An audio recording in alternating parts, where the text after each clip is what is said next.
Your psychology has to be right.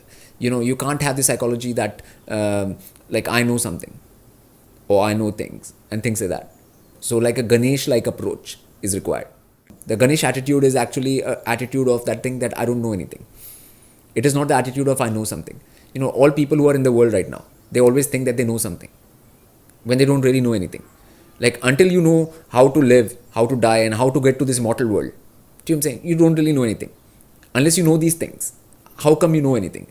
Just not knowing some things like enough to make a living out here. That's not knowing anything.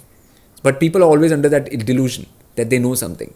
And that's what keeps their ego in place and everything. People always think that they know something. And this whole ego of knowing is a psychological hurdle. When a person is born here on earth, they are not born a clean slate. They are born with a lot of karmas from past life. So there are a lot of actions you have done already, so many things for millions of years.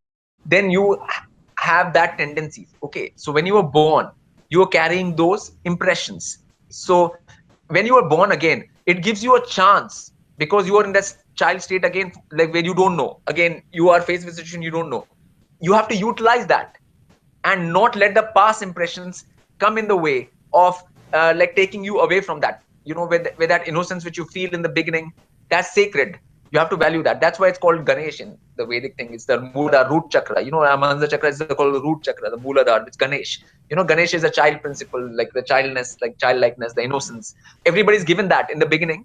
The only enemy of that is the past impressions and past karmas which you have had in the past. So you have to use that to rise above that. And even if those karmas come into play right now and give you impressions and a certain sense of being, you say, okay, it's like this. Okay, I have this thing, or I have this thing, I have that thing. Okay, but I'm gonna work because I don't know.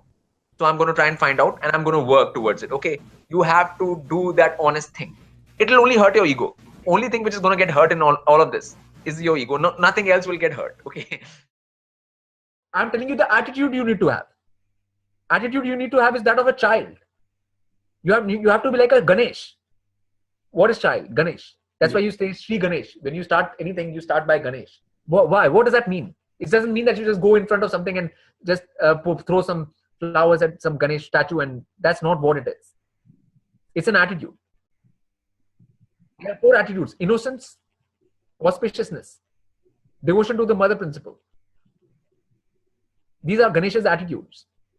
First, you have to be like a child. Right now, people are not like a child. Even when I see 4-year-old kids, 5-year-old kids, they're not like children. They know too much about this world. They're already trying to attract attention. They're trying to do all kind of nonsense. They're trying to get things out of their parents. All this thing. You can't be like that and get knowledge. It's the wrong pathway. That is the pathway to hell. That's the door to Nark. Ganesh has the basic qualities: auspiciousness, wisdom, devotion to the mother principle, and these are its basic qualities of Ganesh. That childlike innocence inside of a being.